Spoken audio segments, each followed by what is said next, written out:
तो दोस्तों let's start our new concept जिसका नाम है क्या? Going concern concept. दोस्तों एज पर दिस कॉन्सेप्ट ये माना जाता है कि जो बिजनेस होता है वो गोइंग कंसर्न होता है। मतलब बिजनेस की जो फिनेंशियल स्टेटमेंट है वो इस तरीके से बनाई जाएगी कि बिजनेस जो है वो लंबे टाइम तक चलेगा। ओके, अब एक कॉन्सेप्ट आपने पढ़ा होगा क्या? Capital expenditure and revenue expenditure.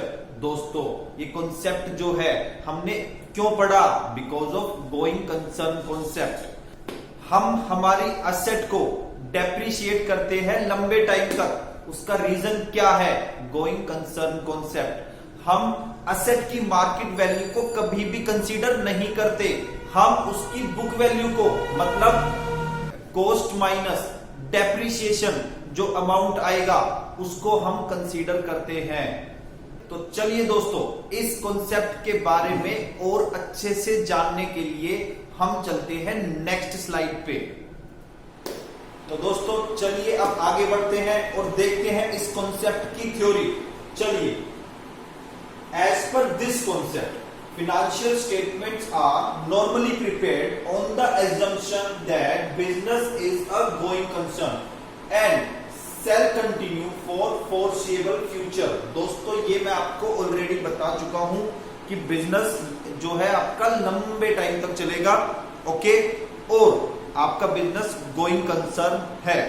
Okay, चलिए इसके अलावा hence it is assumed that there is no intention or need to close the business or scale down its operation significantly। मतलब बिजनेस को बंद करने की कोई इंटेंशन नहीं है या कोई जरूरत भी नहीं है। ओके, चलिए दोस्तों, if such an intention or need exists, the financial statements may have to be prepared on a different basis and the basis used is to be disclosed। हाँ दोस्तों, बड़ी इंपॉर्टेंट लाइन है। अगर मान लीजिए आपकी इंटेंशन है कि आप बिजनेस को जल्दी बंद करेंगे, आपकी इंटेंशन है, आपकी नीड है कि आप बिजनेस को जल्दी बंद करेंगे, तो आपको आपकी फिनेंशियल स्टेटमेंट जो है वो अलग तरीके से बनानी है और वो जो अलग तरीका होगा ना दोस्तों वो आपको डिस्क्लोज करना पड़ेगा। सर एक अच्छा सा एग्जांपल दे दो ना सर इसको समझाने के लिए। बिल्कुल दोस्तों, बिल्कुल एक अच्छा सा एग्जांपल दूंगा मैं आपको। मान लीजिए आपके पास एक मशीनरी है जिसकी कीमत है 10 लाख रुपए और आपके बिजनेस की लाइफ आप मानते हैं कि 1 साल ही है। तो दोस्तों अब आप क्या करेंगे? आपकी जो मशीनरी है उसकी जो कीमत 10 लाख रुपए है उसको 1 साल में ही डेप्रिशिएट कर देंगे, मतलब पूरा 10 लाख जो है डेप्रिशिएशन लग जाएगा। ओके, आई थिंक आपको एग्जांपल समझ में आ गया होगा। चलो आगे मूव करते हैं।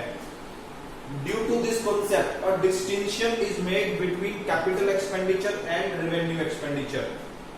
दोस्तों कैपिटल एक्सपेंडिचर और रेवेन्यू एक्सपेंडिचर का जो कॉन्सेप्ट है वो हमें क्यों पढ़ना पड़ा? उसका कारण है ये वाला कॉन्सेप्ट, मतलब going concern concept. Yes friends, capital expenditure का होना ये दिखाता है कि हमें बिजनेस लंबे टाइम तक करना है। कैपिटल एक्सपेंडिचर हम करते हैं तो ये पता लगता है कि अभी हम नियर फ्यूचर में बिजनेस बंद नहीं करने वाले। ओके, इसको और अच्छे से एक्सप्लेन करने के लिए दोस्तों मैं आपके सामने एक अच्छा सा एग्जांपल लेके आऊंगा नेक्स्ट स्लाइड पे। चलिए आगे मूव करते हैं दोस्तों। On the basis of this concept, fixed assets are recorded at their original cost and depreciated in a systematic manner without reference to their market value। दोस्तों हो सकता है आज आपने मशीनरी खरीदी, उसकी कीमत 1 साल में मार्केट वैल्यू उसकी जो 1 साल में 50% गिर गई, लेकिन आपको इससे मतलब नहीं है, उसको सिस्टमेटिकली आप डेप्रिशिएट करेंगे। क्यों? Due to this concept. चलिए दोस्तों अब हम अगली स्लाइड पे मूव करते हैं जहां पे मैं आपको एक अच्छा सा एग्जांपल करवाऊंगा इस कॉन्सेप्ट को डिलीवर करने के लिए। तो फ्रेंड्स, इस कॉन्सेप्ट को और अच्छे से समझने के लिए मैं आपके लिए लेकर आया हूं एक प्यारा सा एग्जांपल। चलिए दोस्तों XYZ लिमिटेड कोई कंपनी है, उसने 1 अप्रैल को 1 अप्रैल 20 को एक मशीनरी परचेज की 10 लाख में, ठीक है, जिसकी लाइफ है 10 इयर्स और डेप्रीशिएशन लगना है 10% पर एनम ऑन कॉस्ट, मतलब जितने की मशीन है उसका 10%। अब दोस्तों 10 लाख की मशीन है, 10 लाख का 10% होता है 1 लाख रुपए। तो इसका मतलब 10 इयर्स तक हर साल के एंड में हमको 1 लाख रुपए का डेप्रीशिएशन लगाना है। मतलब एवरी ईयर के एंड में हमारी मशीनरी 1 लाख रुपए से डिक्रीज होती जाएगी, ठीक है। अच्छा, आफ्टर 2 इयर्स, 2 साल के बाद market value of machinery is ₹5 lakh. दोस्तों 1 अप्रैल 2020 को हमने मशीनरी खरीदी, उसके 2 साल बाद मतलब 31/3/2022 को इसकी जो कीमत है वो कितनी रह गई? 5 लाख रुपए। अब क्वेश्चन अराइज होगा कि हम इसको बुक्स ऑफ अकाउंट्स में कितने अमाउंट पर दिखाएंगे, मतलब फिनेंशियल स्टेटमेंट में कितने अमाउंट पे हम मशीनरी को दिखाएंगे 31/3/22 को। चलिए दोस्तों, ये है हमारा 1/4/20, ये है हमारा 31/3/21 और ये है हमारा 31/3/22। दोस्तों अगर मैं 1 लाख रुपए हर साल डेप्रीशिएट करूं तो 10 लाख की मशीनरी है, पहले साल के एंड में 1 लाख का डेप लगा तो कितने की मशीन रह गई? 9 लाख रुपए की।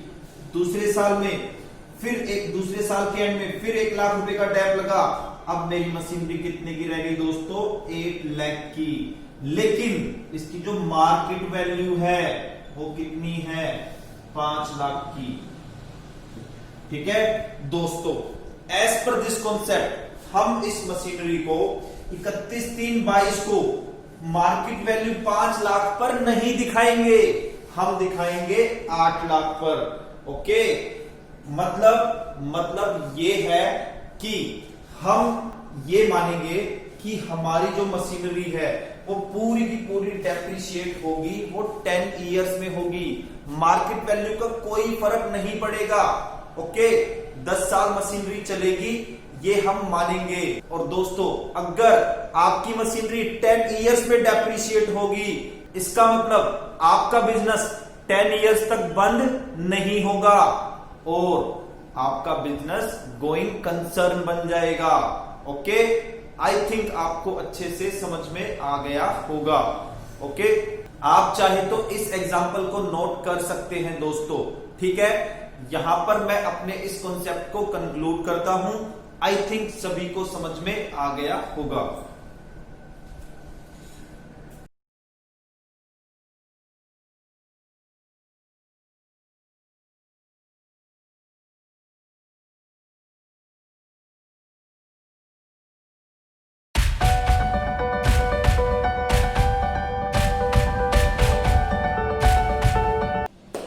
तो चलिए दोस्तों, अब हम स्टार्ट करते हैं हमारा नेक्स्ट कॉन्सेप्ट, जिसका नाम है मनी मेजरमेंट कॉन्सेप्ट।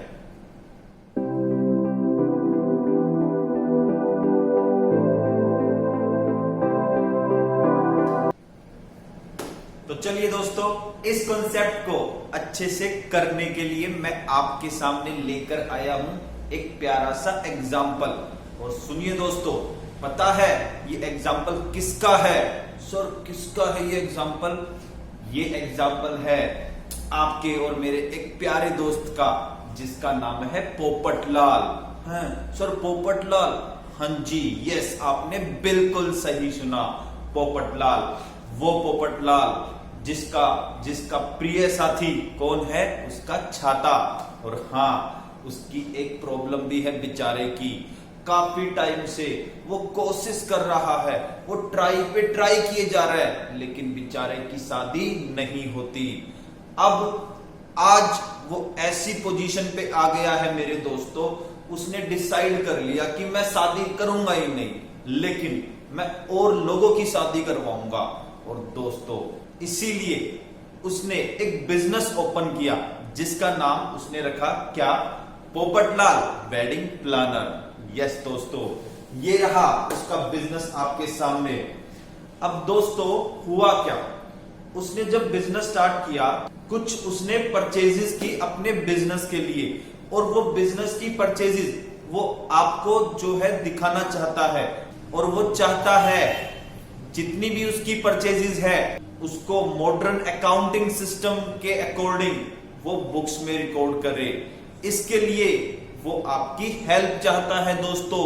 चलिए आज आप और मैं मिलके हमारे पोपटलाल भाई, हमारे प्यारे प्यारे पोपटलाल भाई जो हर बात को कैंसिल करने में माहिर है, आज उस दोस्त की हेल्प करते हैं दोस्तों। चलिए आप और मैं, अब उसकी क्या परचेजेस है दोस्तों, ये रही आपके सामने।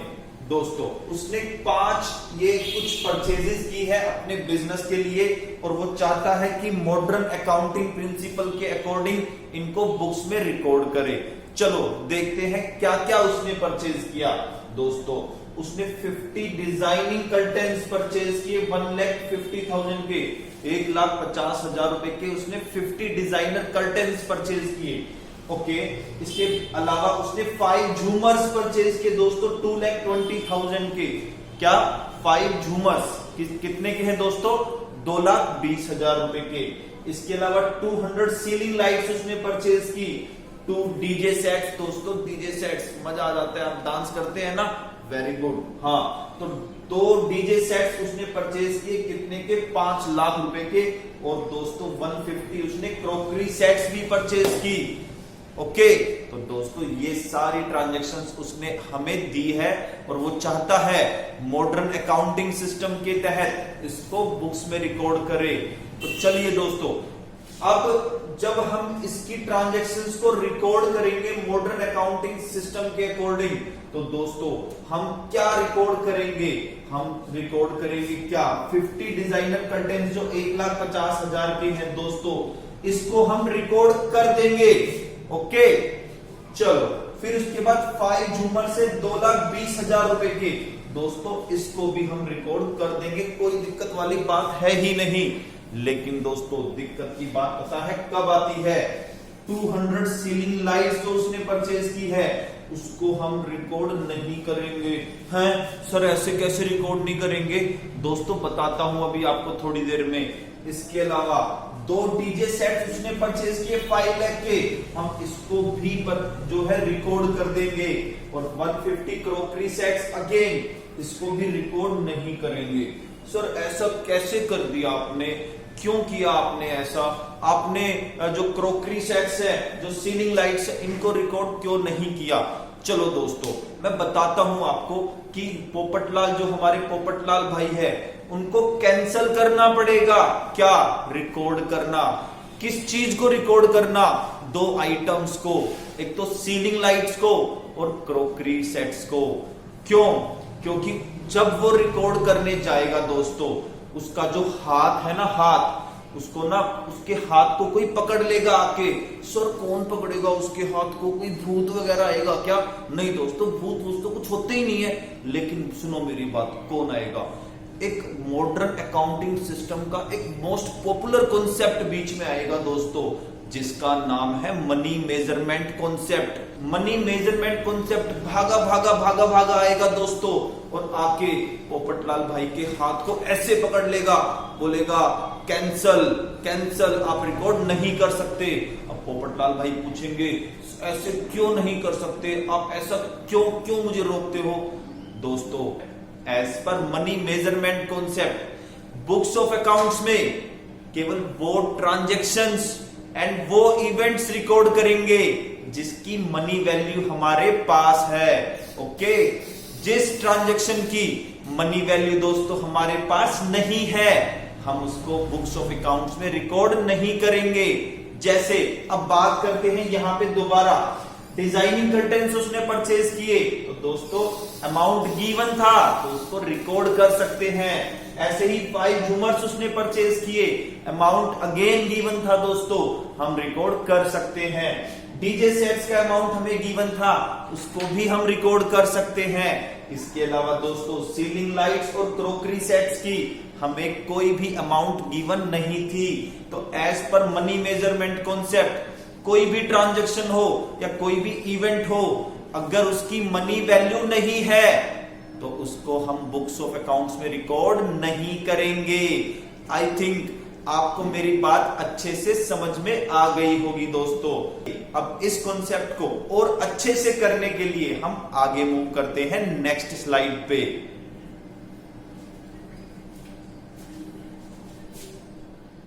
तो चलिए दोस्तों स्टार्ट करते हैं मनी मेजरमेंट कॉन्सेप्ट की थ्योरी जो है आपके सामने। चलिए दोस्तों, point number 1, according to this concept only those transactions and events can be recorded in the books of accounts of the enterprise that can be measured in terms of money. That is money is common denominator in recording and reporting all the transactions. ये बात मैंने आपको example के साथ भी बताई थी। क्या कोई भी ट्रांजैक्शन हो या इवेंट हो, उसको हम बुक्स ऑफ अकाउंट्स में रिकॉर्ड कब करेंगे? जब उसकी मनी वैल्यू हमें गिवन है। ओके, चलिए इसके अलावा दोस्तों transactions even if they affect the results of the business materially are not recorded if they are not convertible in monetary terms. For example human resources. Yes friends, कुछ ऐसे transactions होती हैं दोस्तों जो हमारे बिजनेस के लिए काफी इंपॉर्टेंट है, हमारे बिजनेस के रिजल्ट को मटेरियली इफेक्ट करते हैं, लेकिन उनकी मनीटरी वैल्यू ना होने के कारण हम उनको बुक्स ऑफ अकाउंट्स में रिकॉर्ड नहीं कर सकते। एग्जाम्पल के तौर पे ह्यूमन रिसोर्सेज मतलब हमारे एम्प्लॉइज, हमारे लेबर्स जो हमारे लिए, हमारे बिजनेस के लिए दिन रात मेहनत करते हैं। ऑफ कोर्स वो हमारे लिए हमारी असेट है, लेकिन दोस्तों क्योंकि उनकी मनी वैल्यू नहीं होती, इसीलिए हम उनको बुक्स ऑफ अकाउंट्स में रिकॉर्ड नहीं करते। ठीक है दोस्तों, आपको समझ में आ गया होगा। चलो point number 3, the value of money is considered to have static value as the transactions are recorded at value on the transaction date. मतलब क्या है दोस्तों? मतलब यहां पे एक प्रॉब्लम है। क्या प्रॉब्लम है? हम जो है किसी भी ट्रांजैक्शन को रिकॉर्ड करते हैं उस वैल्यू पे जो वैल्यू थी उस ट्रांजैक्शन की जिस दिन वो ट्रांजैक्शन एग्जीक्यूट हुई थी। फॉर एग्जाम्पल पोपटलाल भाई ने 1 अप्रैल 2020 को 2 डीजे सेट खरीदे थे। ओके, अब प्रॉब्लम क्या है दोस्तों? हम जो है बुक्स ऑफ अकाउंट्स में 2 डीजे सेट की वैल्यूज 2,50,000 ही दिखाएंगे। ऑल्दो हो सकता है कि उसकी वैल्यू में चेंजेस आए, लेकिन वो बुक्स ऑफ अकाउंट्स में 2,50,000 में ही दिखाई जाएगी। मतलब उसकी वैल्यू में अगर कोई चेंज आएगा, इंक्रीज आएगा या डिक्रीज आएगा, उसको हम इग्नोर कर देंगे। ठीक है दोस्तों, चलिए इसके अलावा measuring unit for money is taken as the currency of ruling country. मतलब हमारी कंट्री इंडिया है, अगर हमारा बिजनेस इंडिया में है दोस्तों, तो हम जो है इंडियन करेंसी रुपीज में जो है ट्रांजैक्शंस को रिकॉर्ड करेंगे। हो सकता है कि आपने कुछ ट्रांजैक्शंस जो है दूसरी कंट्री में की हो। ओके, तो क्या करेंगे? जो ट्रांजैक्शन आपने दूसरी कंट्री में की है उसको रुपीज में कन्वर्ट करके जो है हम दिखाएंगे। एग्जाम्पल के तौर पे मान लीजिए हमने गुड्स इंडिया में सेल की 50,000 रुपए की, यूएसए में हमने सेल की $1,000 की। ओके, अब हमें देखना है टोटल सेल्स कितनी है हमारी। अब जो इंडिया में 50,000 की हमने बेची तो वो 50,000 में आ गई। अब क्या होगा? यूएसए में जो $1,000 में हमने गुड्स जो है सेल की है उसको रुपीज में कन्वर्ट करेंगे। मतलब उसको हम क्या करेंगे? 80 से मल्टीप्लाई कर देंगे, बिकॉज $1 की हम वैल्यू $1 की वैल्यू हमने एज्यूम की है ₹80। ओके, तो इसका मतलब टोटल सेल कितनी हो गई दोस्तों? 50,000 इंडिया वाली, 80,000 यूएसए वाली, तो 1,30,000 जो है हमारी सेल्स है। तो दोस्तों ये था हमारा money measurement concept. I hope आपको अच्छे से समझ में आया होगा। चलिए दोस्तों, अब हम आगे नेक्स्ट कॉन्सेप्ट की तरफ मूव करते हैं। आपको करना क्या है, जो भी बोर्ड पे लिखा है आप नोट करेंगे वीडियो को पॉज करके। ओके,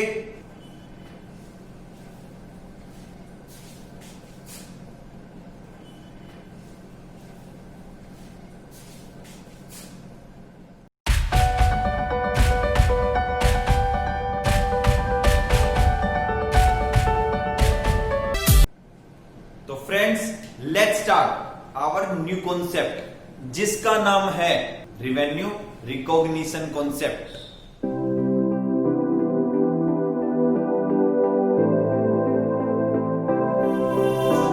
तो फ्रेंड्स, रेवेन्यू रिकॉग्निशन कॉन्सेप्ट जिसका दूसरा नाम है रियलाइजेशन कॉन्सेप्ट क्या कहता है दोस्तों? ये कॉन्सेप्ट बोलता है कि हम रेवेन्यू को कब रिकॉग्नाइज करेंगे। सर ये तो बता दो रेवेन्यू क्या होता है। दोस्तों, रेवेन्यू का मतलब मैंने आपको पहले भी बता रखा है। रेवेन्यू का मतलब है सेल ऑफ गुड्स, अगर आप मैन्युफैक्चरिंग या ट्रेडिंग करते हैं। प्रोवाइडिंग ऑफ सर्विसेज, मतलब जितने भी अमाउंट की आपने सर्विस रेंडर की है, ओके, वो अमाउंट आपका रेवेन्यू है। और इसके अलावा अगर आप अपनी कोई प्रॉपर्टी किसी अदर पर्सन को यूज करने के लिए देते हैं तो उसके बदले में जो पैसा आप रिसीव करेंगे या रिसीव होने वाला है वो आपका रेवेन्यू है। ओके दोस्तों, अब हम आगे बढ़ते हैं। दोस्तों, रेवेन्यू को हम कब रिकॉग्नाइज करेंगे? दोस्तों, रेवेन्यू को हम रिकॉग्नाइज केवल तब करेंगे जब वो अर्न हो जाएगा। सर अर्न होने का मतलब क्या होता है? दोस्तों, अर्न होने का मतलब है कि हमने सेल जो है, सेल ऑफ गुड्स कर दी है, या हमने जो है सर्विस प्रोवाइड कर दी है। ओके, तो जितने अमाउंट की हमने सेल कर दी उसको हम रेवेन्यू रिकॉग्नाइज कर देंगे। ओके दोस्तों, चलिए मैं एक बार और रिपीट करता हूं। दोस्तों, as per this concept revenue को हम रिकॉग्नाइज करेंगे कब? जब वो अर्न हो जाएगा। हाँ, अमाउंट रिसीव हुआ है या नहीं हुआ है उससे फर्क नहीं पड़ता। केवल एक बात ध्यान में रखनी है कि रेवेन्यू अर्न हो जाना चाहिए। ओके सर, एक क्वेश्चन मन में आ रहा है, क्या आपसे पूछ सकता हूं? हाँ मेरे दोस्त, पूछ, बिल्कुल पूछ। सर हम ये कब मानेंगे कि हमारी सेल हो गई है? बड़ा अच्छा क्वेश्चन है मेरे दोस्त, तूने तो आज ना मेरा दिल जीत लिया। तूने तो बड़ा ही अच्छा क्वेश्चन पूछ लिया भाई, वेरी गुड। अब दोस्तों नेक्स्ट क्वेश्चन यहाँ पे अराइज होता है, सेल हमने कर दी, ये कब मानेंगे? 3 कंडीशन है दोस्तों, अगर वो फुलफिल हो जाती है हम ये मान लेंगे कि सेल हो गई है। तो 3 कंडीशन क्या है दोस्तों, देखते हैं।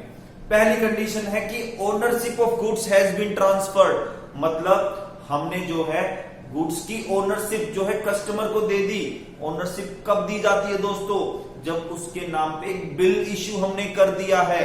ओके, दूसरी कंडीशन क्या है दोस्तों?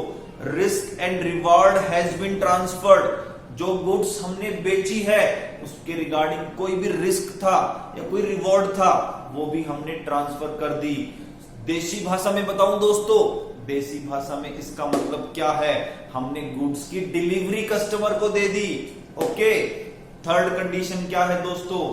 थर्ड कंडीशन ये है दोस्तों कि ये सर्टेन है कि सामने वाली पार्टी हमें पैसा दे देगी। ओके, अगर ये 3 कंडीशन फुलफिल हो गई दोस्तों, हम ये मान लेंगे क्या कि सेल हो गई। हाँ, ये मैटर नहीं करता कि अमाउंट रिसीव हुआ है या नहीं हुआ। ओके दोस्तों, इसके अलावा दोस्तों कई बार क्या होता है कि कुछ कस्टमर हमको एडवांस में जो है सेल के लिए पैसा दे देते हैं, मतलब 2 महीने बाद हमको माल बेचना है, उनको सेल करनी है 2 महीने बाद, लेकिन पैसा आज ही आ जाता है। तो क्या दोस्तों हम इसको रेवेन्यू रिकॉग्नाइज करें आज? नहीं दोस्तों, बिकॉज सेल तो 2 महीने बाद होगी। क्या ये 3 कंडीशन 2 महीने बाद फुलफिल होगी? आज तो केवल पैसा आया है, अमाउंट रिसीव हुआ है। और मैंने बताया था अमाउंट का रिसीव होना मैटर नहीं करता, मैटर करता है क्या? सेल का होना। ओके दोस्तों, तो एडवांस अगर आता है जिसके लिए हम फ्यूचर में सेल करेंगे, ऐसी सेल को, ऐसे अमाउंट को हम जो है रेवेन्यू रिकॉग्नाइज नहीं करेंगे। ओके दोस्तों, इसके अलावा एक बात और आपसे करना चाहूंगा, एक कॉन्सेप्ट आता है सेल ऑन अप्रूवल बेसिस, मतलब हम किसी पार्टी को गुड्स की डिलीवरी दे देते हैं और बोलते हैं इसको यूज करके देख लो, अगर आपको अच्छी लगे तो रख लेना, अदरवाइज वापस कर देना। दोस्तों, इस कॉन्सेप्ट के अकॉर्डिंग हम ऐसी सेल को सेल नहीं मानते हैं। ओके, आई थिंक आपको ये कॉन्सेप्ट अच्छे से समझ में आ गया होगा। सर मेरी एक बात सुन लो, ऐसे ऐसे मत भागो आप। हाँ मेरे दोस्त बोल। सर मेरे को अच्छे से समझ में नहीं आया, और हाँ मुझे अच्छे से समझ में पता है सर कब आएगा। दोस्त बता, मेरे प्यारे प्यारे दोस्त बता। सर अच्छे से समझ में केवल तब आएगा जब आप मेरे को एक अच्छा सा प्यारा सा एग्जाम्पल दे दोगे। ओके, मैं समझ गया आपकी दिल की बात मेरे दोस्त, कोई बात नहीं। चलो एक काम कर लो फिर, अभी के लिए जो भी बोर्ड पे लिखा है ना उसको नोट कर लो अपनी नोटबुक में। हम अगली स्लाइड पे चलते हैं और वहां पे एक अच्छा सा एग्जाम्पल करेंगे। ठीक है दोस्तों, चलिए।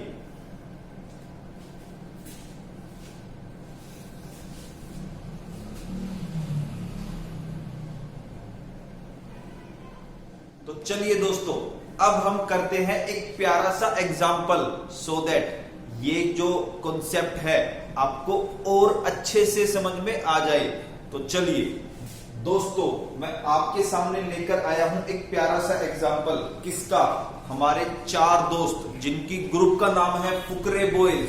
और दोस्तों, फुकरे बॉयज ने एक बिजनेस स्टार्ट किया है जिसका नाम है फुकरे बॉयज एंड कंपनी। और कुछ ट्रांजैक्शंस दोस्तों उन्होंने हमको दी है सो दैट हम उनका रेवेन्यू निकाल सके। कौन से महीने का? अप्रैल मंथ का। ओके दोस्तों, तो ये है हमारे पास ट्रांजैक्शंस।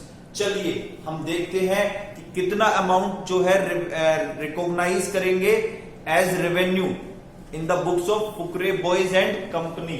चलिए दोस्तों, पहली ट्रांजैक्शन हुई 1 अप्रैल को। भोली पंजाबन को इन्होंने 50,000 की गुड्स सोल्ड की।